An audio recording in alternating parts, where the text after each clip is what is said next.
The Livingston family wedding tradition had remained unchanged for 4 generations.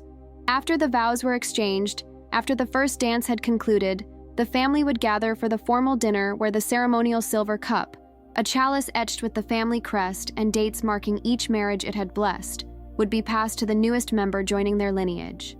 Madison Livingston sat at the elaborately decorated head table, her wedding gown cascading around her like captured moonlight.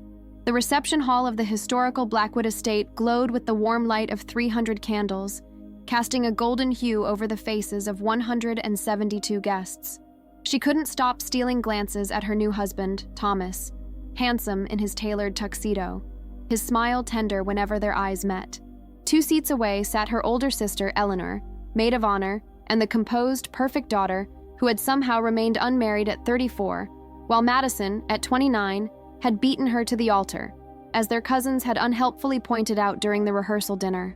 Madison felt a pang of guilt mixed with triumph, emotions that had been tangled between the sisters since childhood. Eleanor's smile remained fixed and gracious throughout the evening, though it never quite reached her eyes. She had performed her maid of honor duties flawlessly, as she did everything, without revealing a hint of what Madison suspected must be painful envy. "If I could have everyone's attention," their father announced, rising from his seat, champagne flute in hand. The room quieted, faces turning expectantly toward him. "The time has come for one of our most cherished traditions." From an ornate wooden box, he withdrew the Livingston cup, its silver surface catching and fracturing the candlelight. Madison's heart quickened. This was the moment that would truly mark her acceptance into the innermost circle of the family legacy.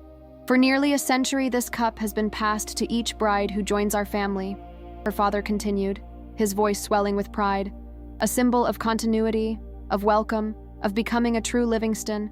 He stepped toward the head table, the cup extended before him like an offering. Madison straightened, her hands already reaching to accept the heirloom that would finally, irrevocably establish her place in the family hierarchy, above Eleanor, for once. Her father paused before Eleanor's seat, the cup hovering between the sisters. "It's tradition for the cup to be presented to the newest Livingston," he explained to the crowd, beginning to extend it toward Madison. From the family table directly below the dais, Grandmother Livingston's voice cut through the reverent silence. "No, Richard, it belongs elsewhere." The cup froze in midair. 300 guests held their breath. Eleanor's porcelain composure cracked just enough for Madison to catch the flash of confusion in her eyes. Their father remained frozen, the silver cup suspended in his hands, his expression caught between respect for his mother and commitment to tradition. "Mother," he said, the single word carrying layers of unspoken questions.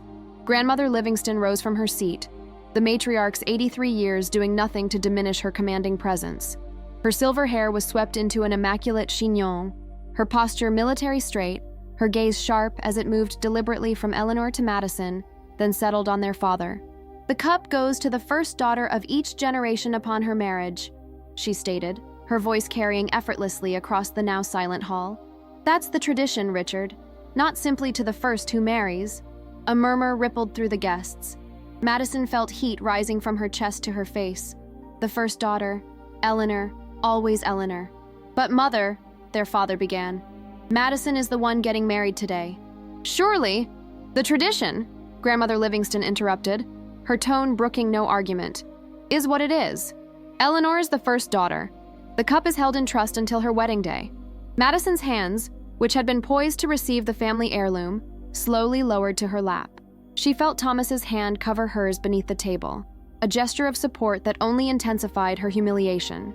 172 pairs of eyes witnessed her demotion, her removal from this sacred family ritual. "Perhaps," Thomas ventured carefully, "since today is Madison's wedding, we might make an exception?" Grandmother Livingston's gaze, when it landed on her new grandson-in-law, was not unkind, but remained unmoved. "Young man, exceptions are what erode traditions until they become meaningless. The cup has passed from first daughter to first daughter since 1927. It will continue to do so." Eleanor, whose shock had given way to visible discomfort, cleared her throat. "Grandmother, I'm not even engaged.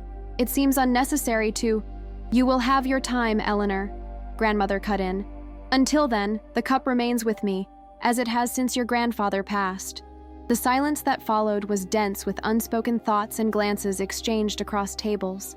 Madison's vision blurred slightly as she maintained her smile with desperate determination. This was her wedding day. Her perfect, meticulously planned wedding day, now marked indelibly by this public reminder of her secondary status. "Well," her father said finally, returning the cup to its box with careful movements. "Perhaps we should move on to the toasts." The relief in the room was palpable as guests seized their champagne glasses, grateful for the social script that would carry them past this unexpected moment of family tension. Madison's mother, seated on her father's other side, leaned over to whisper something in his ear, her expression tight with controlled anger. As the best man rose to deliver his speech, Madison felt a light touch on her arm. Eleanor, leaning close, her voice pitched for Madison's ears alone. "I'm so sorry, Maddie. I had no idea she would do that." Madison met her sister's gaze, searching for any hint of satisfaction, but finding only genuine distress. In that moment, a realization crystallized. Eleanor wasn't her rival in this drama. They were both pawns in a game whose rules had been established long before either of them was born. "It's not your fault," Madison whispered back, surprised to find she meant it. The toast proceeded, laughter gradually returning to the room as glasses were raised and emptied. On the surface, the wedding reception continued its prescribed path toward cake cutting and dancing. But beneath the veneer of celebration, something had shifted irrevocably between the sisters. Not the wedge of resentment Madison might have expected, but a strange new solidarity born in the crucible of their grandmother's pronouncement. The silver cup, meanwhile, sat closed in its box beside Grandmother Livingston's place setting, its presence a silent reminder of traditions that bound and sometimes wounded. The remainder of the reception unfolded with practiced elegance, each tradition executed flawlessly: the cake cutting, the bouquet toss, the final dance. Madison moved through it all with the poise expected of a Livingston bride, her smile never faltering even as her mind continued to circle back to the moment of public correction. It was only later, when most guests had departed and the immediate family gathered in the estate's library for a final nightcap, that the tension resurfaced. Grandmother Livingston sat in a high-backed leather chair that might as well have been a throne, the wooden box containing the silver cup placed deliberately on the side table next to her. "A beautiful wedding," she pronounced, accepting a small glass of sherry from a hovering server. "The Livingston name has been properly honored today." Madison, who had changed from her wedding gown into a white silk departure outfit, felt Thomas's hand tighten around hers.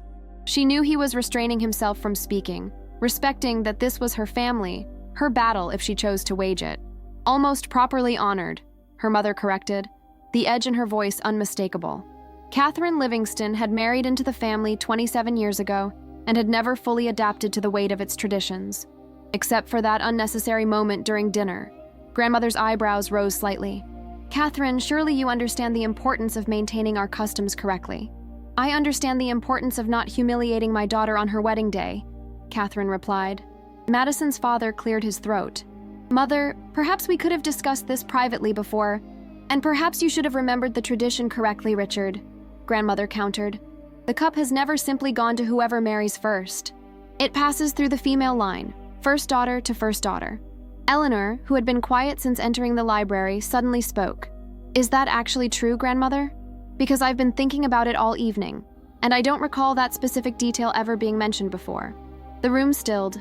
Eleanor rarely challenged family authority, particularly their grandmothers. Madison looked at her sister with new appreciation, recognizing the courage this small rebellion required. Grandmother Livingston's lips thinned. "It has always been understood, but not explicitly stated," Eleanor pressed gently. "In fact, I distinctly remember Cousin Philippa receiving the cup at her wedding, and she has an older sister. Abigail was divorced by then," Grandmother dismissed. She removed herself from consideration. "So the rules can change," Madison found herself saying, surprising everyone, including herself. "They're not actually immutable." Grandmother's gaze, when it turned to Madison, was sharp with disapproval. "A tradition maintained for 4 generations deserves more respect than you're showing, young lady, particularly from someone who has just taken our name." "With all due respect, Grandmother," Thomas interjected, his voice calm but firm. "Madison isn't just taking your name. She's bringing her own strength to it. The Livingstons are gaining far more than they're giving through this marriage." A charged silence followed his words. Madison felt a rush of gratitude for her husband's defense, even as she braced for her grandmother's response. But it was Eleanor who broke the tension, rising suddenly from her seat. I think we're all overlooking something important here. She crossed to grandmother's chair and, in a move that sent shock rippling through the room, picked up the wooden box. This isn't actually about Madison or me. It's about control. Eleanor! Their father exclaimed. That's enough. No, it isn't, Eleanor continued, her voice steady, despite the slight trembling of her hands. We've all spent our lives navigating grandmother's rules and judgments, trying to be proper Livingstons. But I'm tired of watching her use family traditions as weapons. She turned to Madison, extending the box. This belongs to you today, sister. Not because of some arbitrary rule about birth order, but because today is your wedding day. And if I ever have one of my own, I trust you'll pass it back to me with love, not obligation. Madison stared at the offered box, aware that this moment represented far more than a silver cup changing hands. The library seemed to hold its collective breath. Madison looked from the box in Eleanor's outstretched hands to her grandmother's face, which had gone rigid with displeasure. Eleanor Josephine Livingston, grandmother said, her voice dangerously soft. You forget yourself. No, grandmother, Eleanor replied, her hands remaining steady. For perhaps the first time, I'm remembering myself, not as a Livingston first, but as a person with the right to question traditions that hurt rather than heal. Madison hesitated, understanding that accepting the box from Eleanor meant aligning herself with this small rebellion. She glanced at Thomas, who gave her an almost imperceptible nod of support, then at her parents. Her father looked torn, decades of deference to his mother warring with love for his daughters. Her mother's eyes shone with something that might have been pride. The cup stays where it belongs, grandmother declared, rising from her chair with surprising agility for her age. With me, until the proper time comes for its transfer. This display of disrespect changes nothing. She extended her hand toward Eleanor, clearly expecting immediate compliance. Eleanor didn't move. What exactly are you afraid will happen, grandmother? Eleanor asked softly. That traditions might evolve? That the next generation might find their own meaning in our family legacy? I'm afraid, grandmother replied with sudden, startling honesty, that everything I've preserved will be discarded by children who don't understand its value. The rawness of the admission momentarily silenced them all.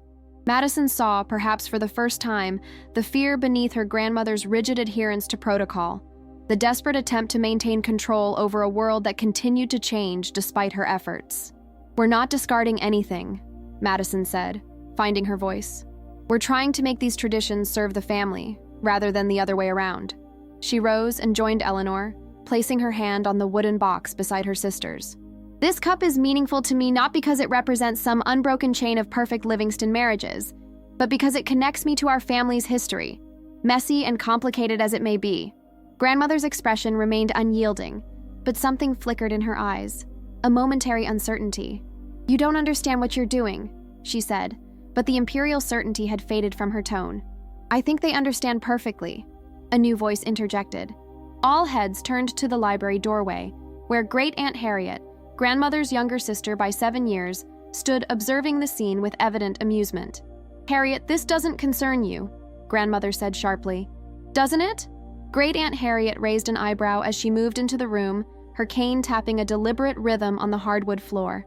Considering I was there when Father invented this ancient tradition in 1927? Madison and Eleanor exchanged startled glances. Their father leaned forward in his chair. What do you mean, invented? He asked. Great Aunt Harriet lowered herself onto a velvet settee with a sigh. The cup was purchased by our father from an antiques dealer in Boston. He had the dates and crest added to give it provenance. Her eyes twinkled as she looked at her clearly shocked great-nieces. Father believed a distinguished family should have distinguished traditions, even if they had to be retroactively established. That's absurd, grandmother protested, though her voice lacked conviction. The cup has been in our family for generations. The cup has been in our family since 1927, Great Aunt Harriet corrected mildly. And the first daughter stipulation was added by you, Beatrice, after my divorce, to ensure I wouldn't receive it when I remarried. There was never any such rule before that. The library fell completely silent as this revelation settled over the family. Madison felt a bubble of inappropriate laughter rising in her chest at the sheer absurdity of it all. The traditions they had revered, the rules that had defined their family hierarchy, revealed as recent inventions born of personal agendas. Eleanor was the first to break the silence, a soft chuckle escaping her lips. Well, she said, that certainly puts things in perspective. Grandmother Livingston sank slowly back into her chair, her composure visibly rattled by Great Aunt Harriet's revelation. For a woman whose authority had always rested on her role as keeper of family tradition, having that foundation questioned was clearly devastating. "Harriet has always had a flair for dramatics," she said finally, though the usual force was missing from her voice. "The specifics of when the tradition began are hardly relevant to its importance now." Great Aunt Harriet let out a distinctly unladylike snort.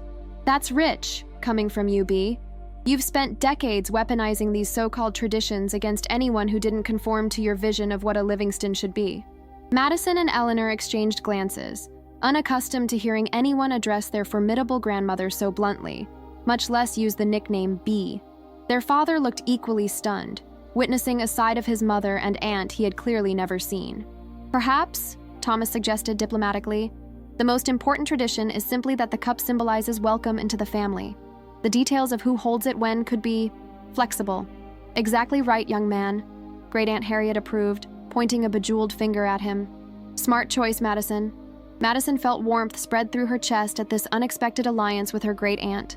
She looked down at the wooden box, still held between her and Eleanor's hands, and made a decision. "I think," she said carefully, "that the cup should be shared." All eyes turned to her. "What do you mean, shared?" her father asked. "I mean that today it can acknowledge my marriage," Madison explained, her confidence growing with each word. "But it doesn't need to stay with me. It can return to grandmother's keeping until Eleanor's wedding day, or until another significant family event when its presence would be meaningful." She turned to face her grandmother directly. "The cup isn't valuable because it dictates who matters most in the family hierarchy. It's valuable because it connects us across generations, even when we disagree." Eleanor's hand squeezed hers on the box. "I like that interpretation," she said softly. For a long moment, Grandmother Livingston said nothing, her gaze moving from face to face as if seeing her family anew. When she finally spoke, her voice carried an unfamiliar note of uncertainty. "Your grandfather," she said, addressing her son rather than her granddaughters, "believed that strict adherence to tradition was what preserved the Livingston legacy through the Depression, through wars, through all the changes that swept away other families like ours." "And perhaps he was right for his time," Catherine responded, gentler now that she sensed the shift in her mother-in-law. "But each generation must find its own way to honor the past while creating a future that makes sense for them." Madison watched as something in her grandmother's rigid posture seemed to give way slightly. Not a surrender exactly, but perhaps the first acknowledgement that change was not synonymous with disrespect. "Open the box," Grandmother said suddenly. Madison and Eleanor exchanged startled glances before Eleanor carefully lifted the lid. Inside, nestled in faded velvet, the silver cup gleamed in the library's warm light, but beneath it lay something unexpected, a folded piece of yellowed paper. "What's this?" Eleanor asked, gently lifting the document. "Your grandfather's letter," Grandmother explained, her voice softer than Madison had ever heard it. "He wrote it the night before he died, to be kept with the cup. I haven't shared it before now." Eleanor unfolded the paper carefully, the crackle of the aged stationery audible in the quiet room. She began to read aloud. "To those who come after us, this cup, whatever its origins, has come to symbolize the continuity of our family. But remember that silver can be melted down and reformed when necessary. Traditions, too, must sometimes be reshaped to remain meaningful. The Livingston name is not great because we resist change, but because we have the wisdom to embrace it when the time is right. With love to those I will not live to meet." Eleanor's voice faltered as she looked up, her eyes meeting her grandmother's. "He knew," Madison whispered. "He understood that traditions have to evolve." The letter hung in the air between them, its words reverberating through the library like gentle aftershocks.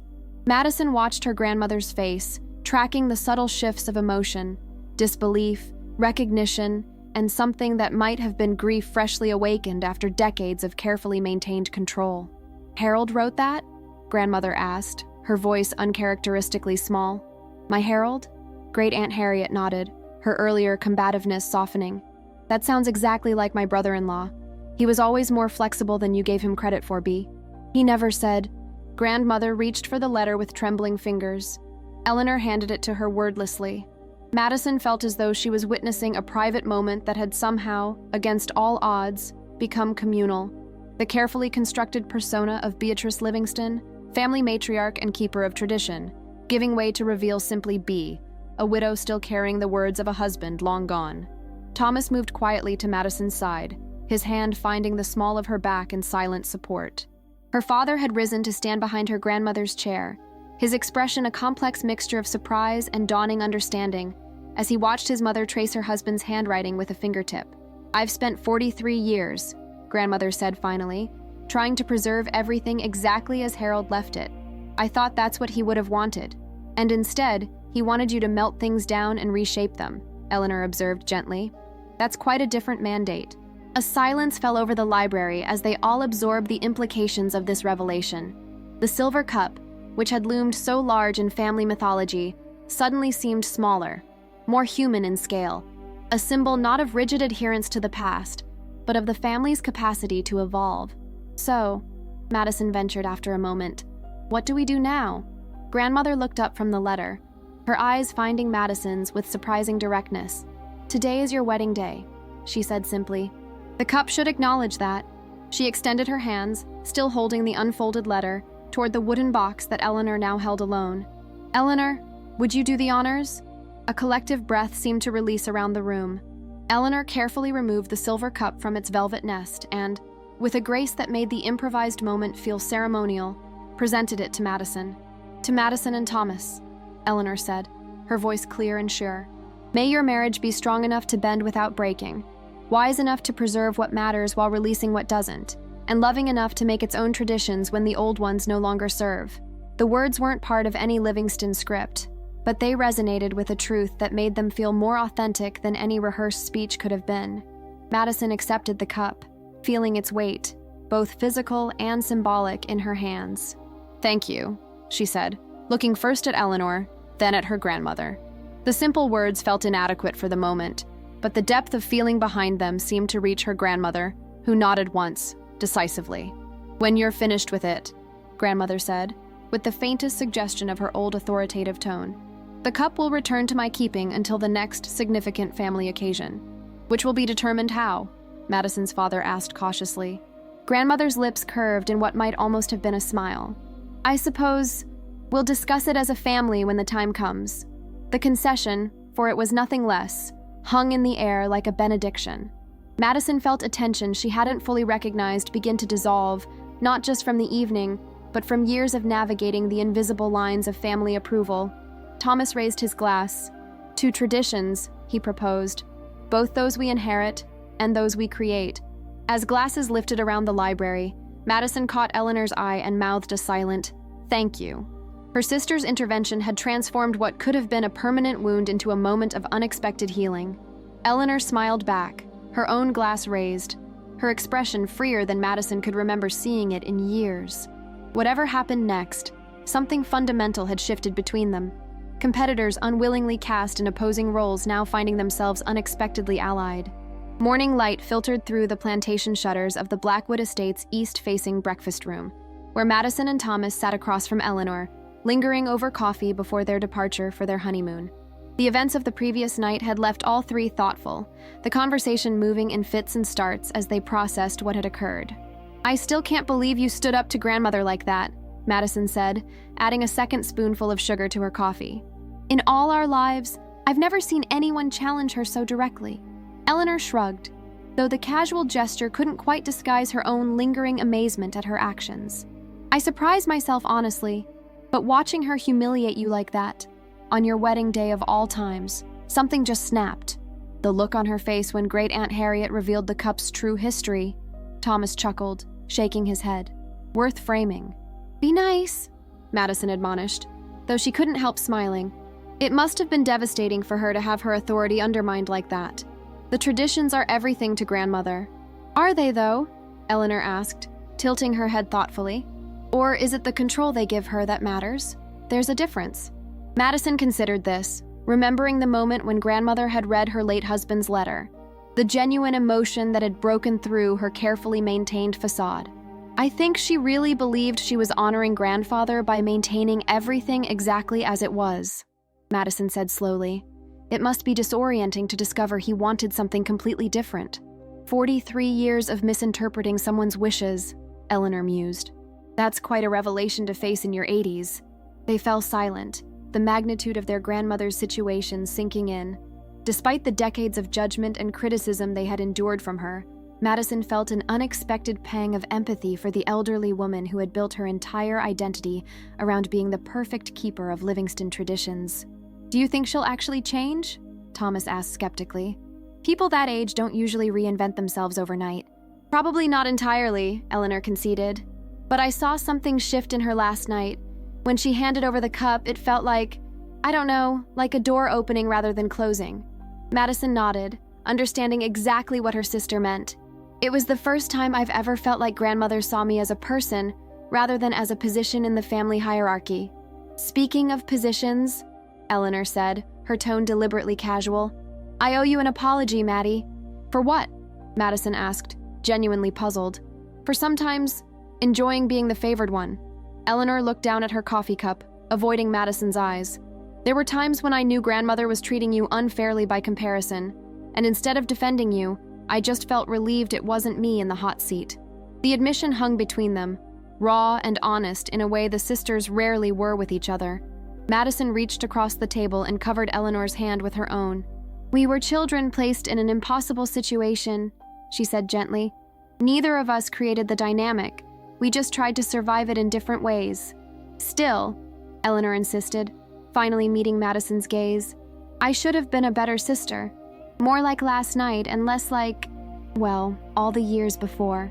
"We both could have been better," Madison acknowledged. "I've resented you for things that weren't your fault. I've been jealous of your relationship with grandmother without considering how suffocating her approval must sometimes feel."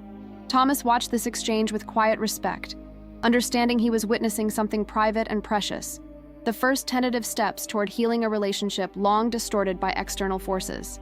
"So, where do we go from here?" Eleanor asked, a vulnerable note in her voice that Madison rarely heard from her composed older sister. "Forward, I hope," Madison replied, "with fewer expectations and more actual conversations." "I'd like that," Eleanor said simply. Thomas cleared his throat, not to interrupt this long overdue reconciliation. "But we should probably start thinking about the drive to the airport." "Always the practical one," Madison smiled at her husband with affection before turning back to her sister. "Will you come visit us in Boston after we're back? Just you, no grandmother, no family obligations. We could actually get to know each other as adults." Eleanor's smile bloomed slowly, genuine and unguarded. "I'd love that."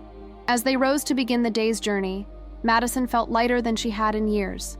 Not just from the resolution of the previous night's drama, but from the promise of a new beginning with her sister. The Silver Cup had nearly driven them further apart, but somehow, against all odds, had become the catalyst for bringing them closer together. 6 months later, Madison stood in the spacious kitchen of her and Thomas's Boston brownstone, carefully removing the Livingston Silver Cup from its wooden box.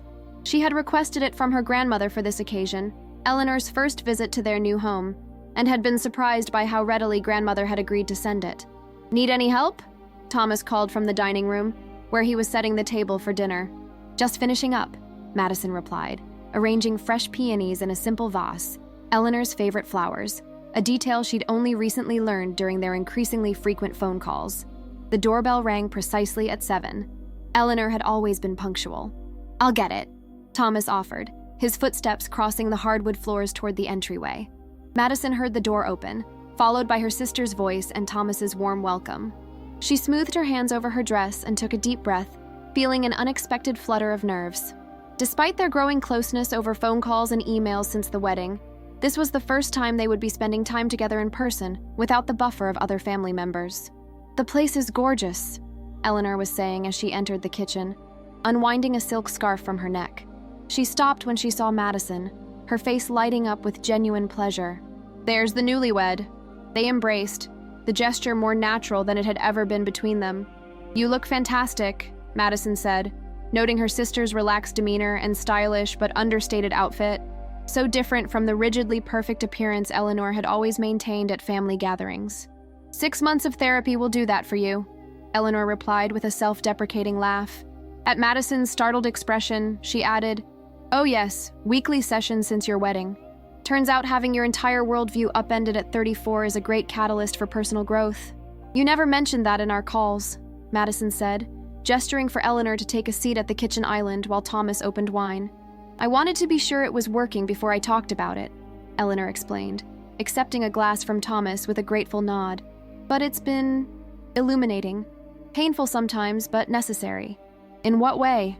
Madison asked, genuinely curious about this new, more open version of her sister. Eleanor considered the question, swirling her wine thoughtfully. I've spent my entire adult life trying to be perfect. The perfect Livingston daughter, the perfect lawyer, the perfect everything, because I thought that was the only way to be worthy of love and respect, especially grandmothers. And now? Thomas prompted gently, passing Madison her own glass of wine. Now I'm learning that perfection is actually rather boring, Eleanor said with a smile that contained both mischief and relief, and exhausting, and ultimately impossible. Madison raised her glass. To the liberation of imperfection, then. They clinked glasses, the simple ritual feeling more meaningful than any formal family tradition. Speaking of grandmother, Madison said after a moment, gesturing toward the silver cup positioned carefully on the counter. She sent that without argument when I requested it for your visit. Eleanor's eyebrows rose in surprise. Really? No lecture about proper occasions or family hierarchy?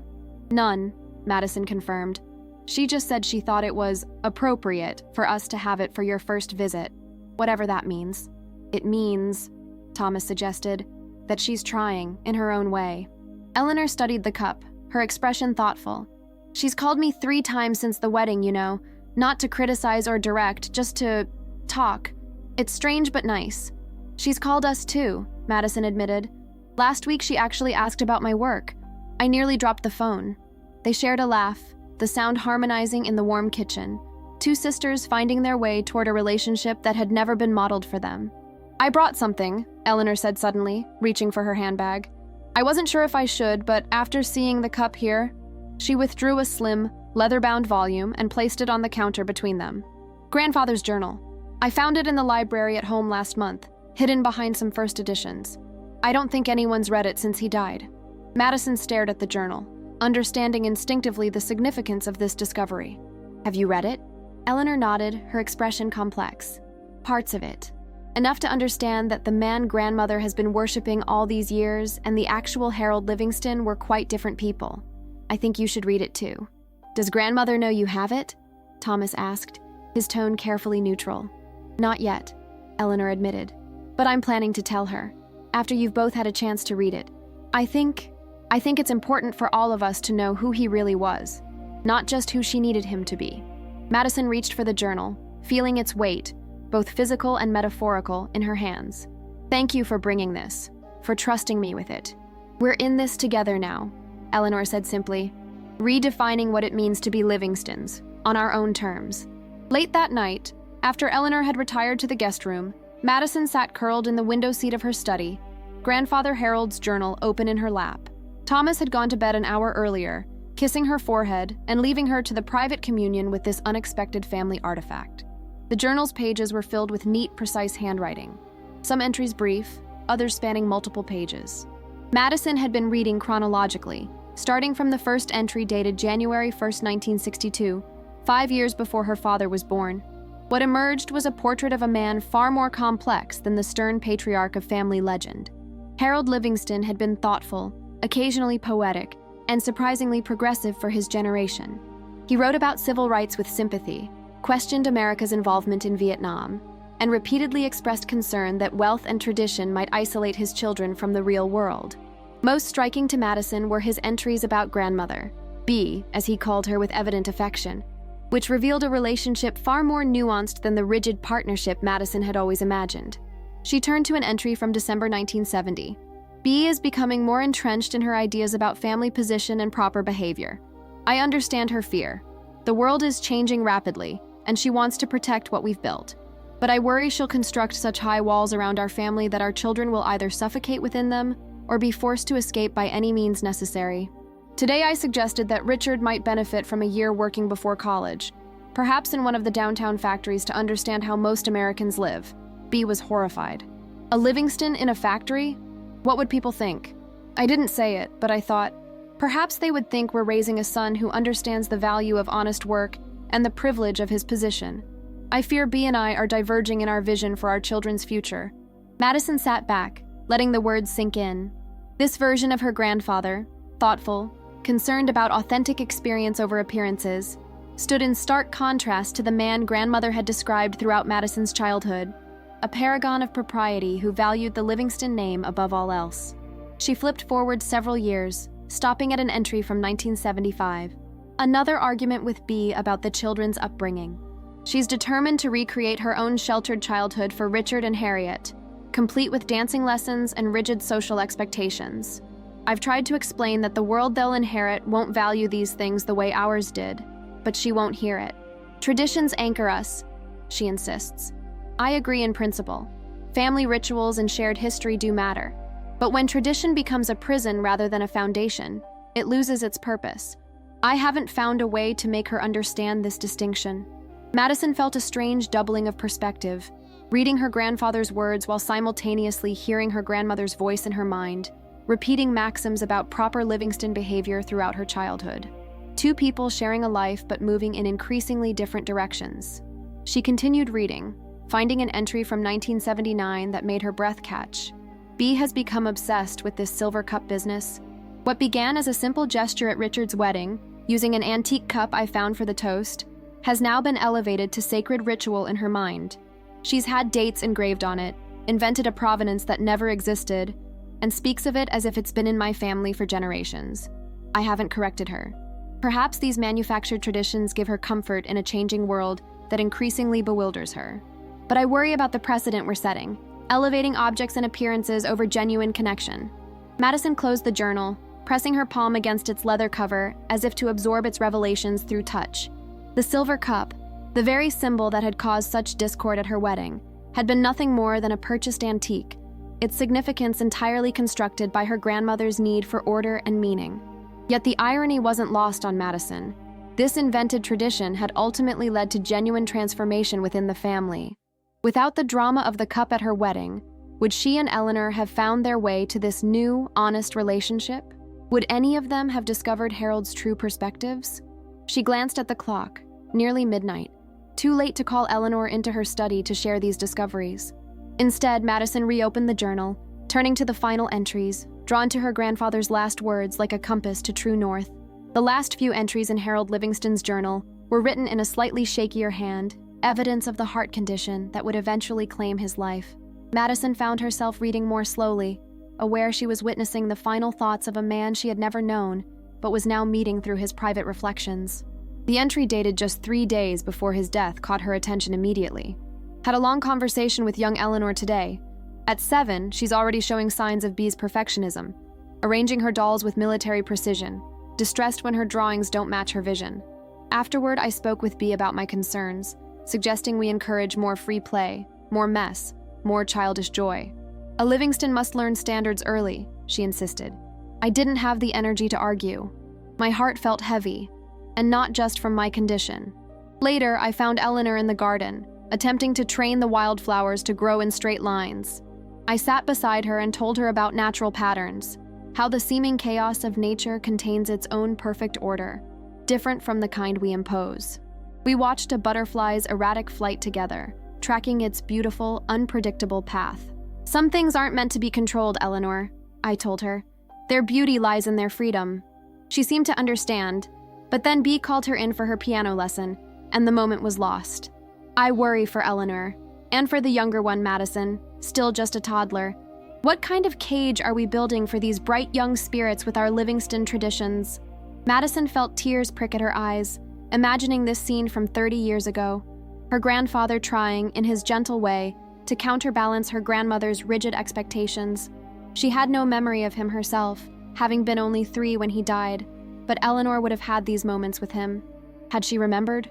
Or had their grandmother's influence been so complete that even these small rebellions had been forgotten? She turned to the final entry, dated the very day before his death. I feel the end approaching, not with fear, but with regret for words unsaid and battles unwaged. I've been too accommodating of B's need for control, telling myself it was love, allowing her to shape our family narrative unchallenged because it gave her security. But in protecting her feelings, I may have failed to protect our grandchildren's spirits. Tomorrow, I'll speak with her plainly about my hopes for the family after I'm gone, about the difference between honoring the past and being imprisoned by it, about allowing Richard and his girls the freedom to define what being a Livingston means for themselves. Tonight I'll write a letter to place with that silver cup Bea cherishes so much. A message to those who come after, encouraging them to melt down and reshape whatever traditions no longer serve them. Perhaps it will give someone permission to break free when I am no longer here to grant it in person. Madison closed the journal, tears now flowing freely. Her grandfather had seen it all so clearly, had recognized the gilded cage being constructed around his family. His final act had been to leave that letter, the same letter that had emerged at her wedding, changing the course of their family dynamics in ways he could never have foreseen. She wondered what would have happened if he had lived, if his balanced perspective had remained to temper her grandmother's rigidity. Would she and Eleanor have grown up differently? Would their father have had the courage to parent according to his own values rather than his mother's?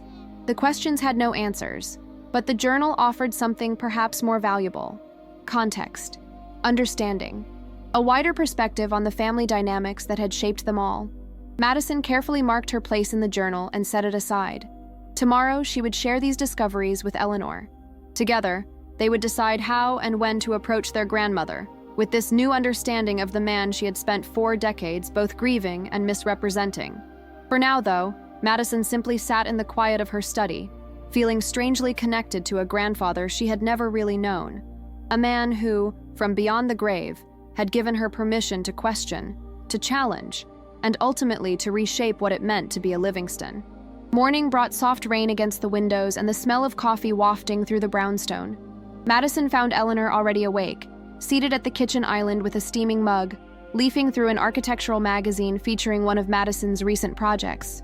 "This is really impressive work," Eleanor said, looking up with genuine admiration. "The community center design is beautiful."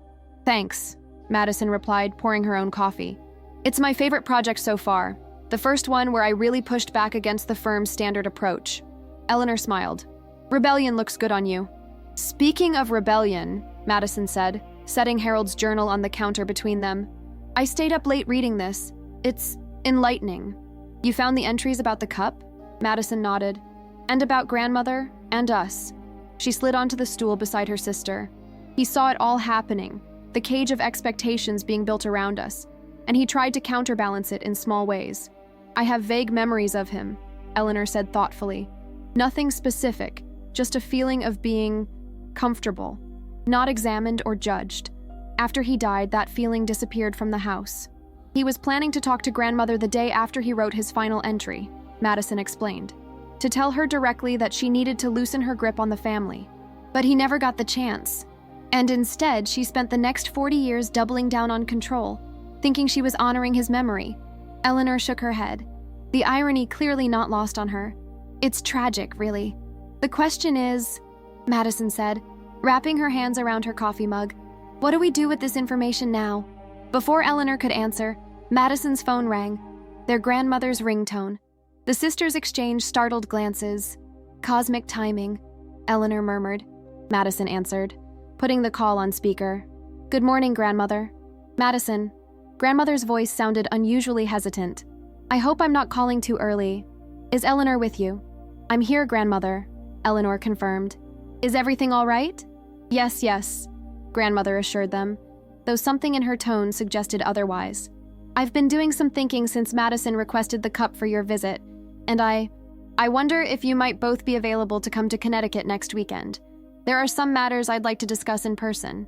Madison raised her eyebrows at Eleanor, who looked equally surprised by the uncharacteristically vague request. "I think we could arrange that," Madison said carefully. "Is there anything specific you want to talk about?" A pause, then. "I've been going through some of your grandfather's things, papers I haven't looked at in many years. It seems I may have misunderstood certain aspects of his wishes for the family." The sisters stared at each other, identical expressions of shock on their faces. After decades of invoking Grandfather Harold's authority to reinforce her rules, grandmother was suddenly acknowledging she might have misinterpreted him. "We'll be there," Eleanor said firmly. "Is Sunday good?" Details were arranged, goodbyes exchanged, and the call ended, leaving Madison and Eleanor in stunned silence. "What do you think that was about?" Madison finally asked. "I don't know," Eleanor replied slowly, "but it almost sounded like she's found something similar to the journal." Madison finished the thought. Or the letter made her look for other papers, Eleanor suggested. Either way, something's shifted. I've never heard her sound so uncertain. Thomas appeared in the doorway, hair still rumpled from sleep. Everything okay? I heard the phone. Honestly, I'm not sure, Madison told him, still processing the call. Grandmother wants to see us next weekend. She said she's been going through grandfather's papers and may have misunderstood his wishes. Thomas let out a low whistle. That's quite an admission from her. Unprecedented, Eleanor agreed. So what's the plan? Thomas asked, moving to the coffee maker. Madison exchanged a look with her sister, a moment of silent communication passing between them that would have been impossible 6 months earlier. We go to Connecticut, Eleanor said decisively. We bring the journal. And we give her the chance to rewrite the narrative, Madison added. Not just about grandfather, but about all of us. Thomas nodded, understanding the magnitude of what was happening. A family tradition being melted down and reshaped. Exactly as grandfather wanted, Madison said softly, placing her hand on the journal. 43 years later than he intended, but maybe right on time for us. The Livingston family estate in Connecticut appeared unchanged as Madison and Eleanor drove through the wrought iron gates the following Sunday. The same manicured lawns, the same stately colonial architecture, the same sense of ordered perfection that had defined their childhood visits. Yet both sisters felt the difference. This was no longer a place of unquestioned authority, but a house containing a woman they were only now beginning to truly see. Ready? Madison asked as they parked in the circular driveway. Eleanor nodded, clutching her purse which contained Harold's journal. As I'll ever be. Their father greeted them at the door, his usual reserved demeanor softened by evident relief at their arrival.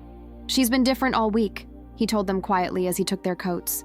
Going through old papers, making phone calls to the family lawyer.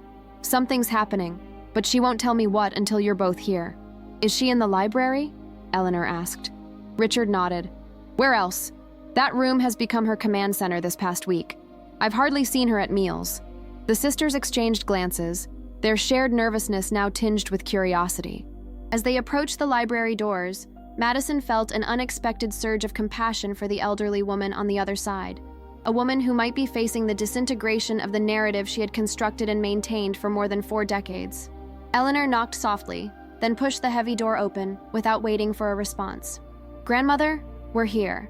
Beatrice Livingston sat at the massive mahogany desk that had once been her husband's, surrounded by stacks of papers, leather-bound journals similar to the one Eleanor carried, and several wooden boxes.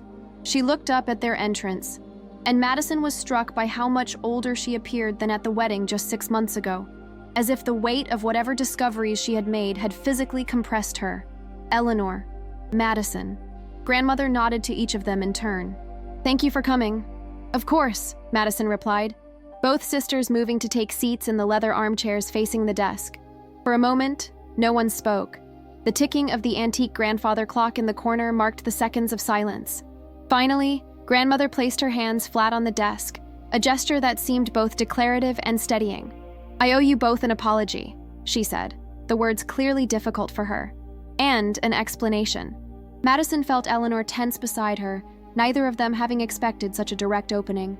After your wedding, Grandmother continued, looking at Madison, and that business with the cup, I found myself thinking about your grandfather more than usual.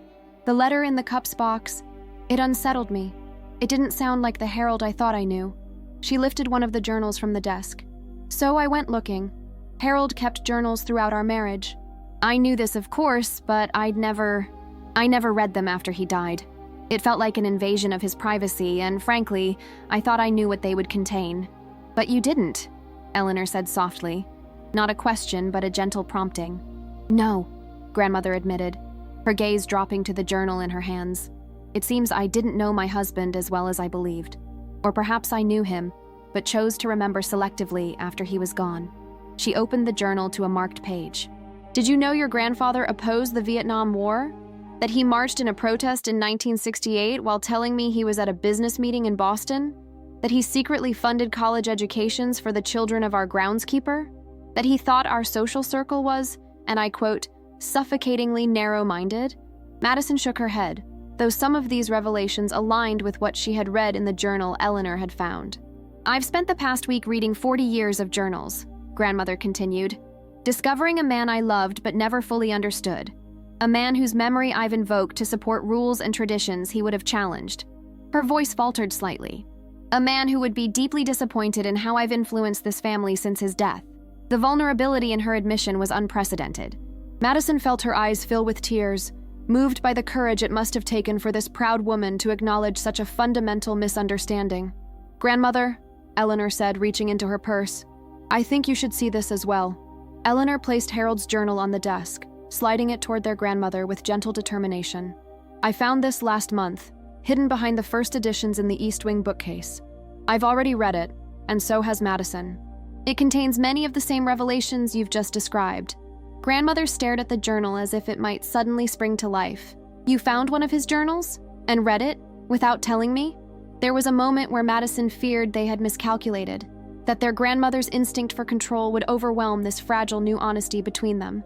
But instead, Beatrice Livingston simply traced the leather cover with trembling fingers. "I understand why you wouldn't tell me immediately," she said finally.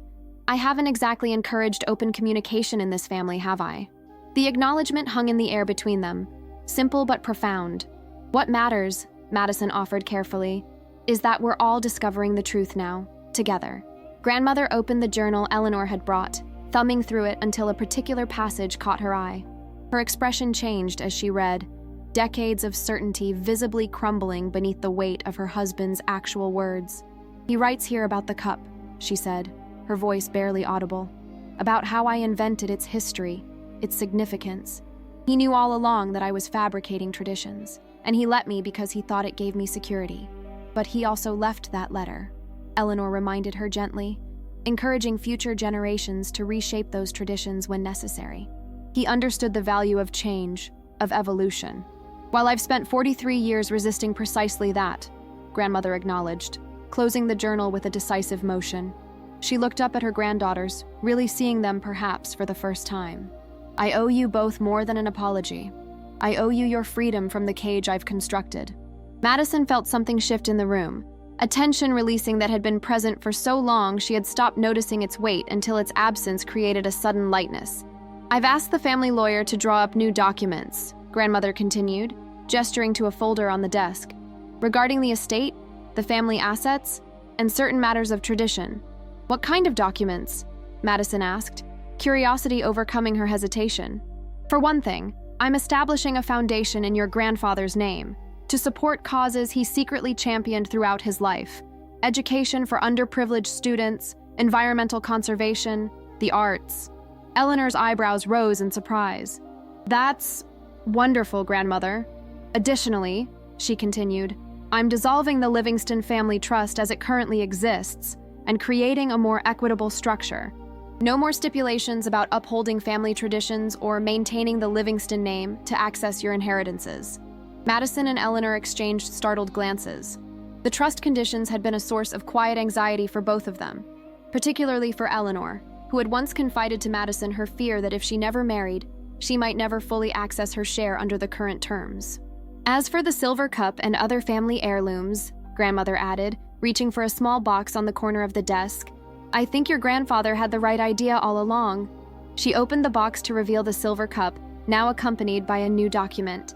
"I've written my own letter to place with it, acknowledging its actual origins and suggesting that future generations use it however they see fit. At weddings, yes, but also at births, graduations, or any milestone worth marking. No more rigid rules about who receives it when." The symbolism wasn't lost on any of them.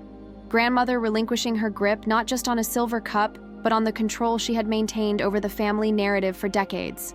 "I can't undo the damage my rigidity has caused," she said, looking from Madison to Eleanor with genuine regret. "The distance between you two that I inadvertently created, the pressure you've both felt to meet impossible standards, the traditions that became burdens rather than comforts.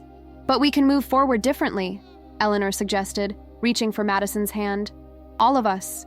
"Yes," Grandmother agreed, a tentative smile softening the usual stern set of her mouth. "I believe we can."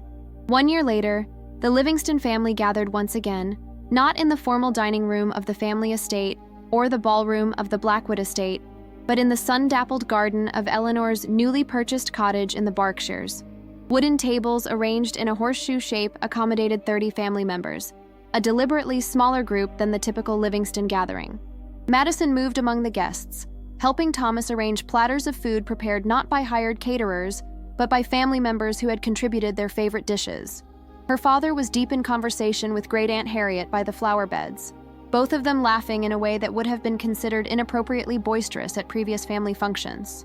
Grandmother, now increasingly referred to as Beatrice or remarkably Bee by the younger generation, sat in a comfortable chair beneath an apple tree, looking more relaxed than Madison could ever remember seeing her. The past year had brought visible changes to the family matriarch.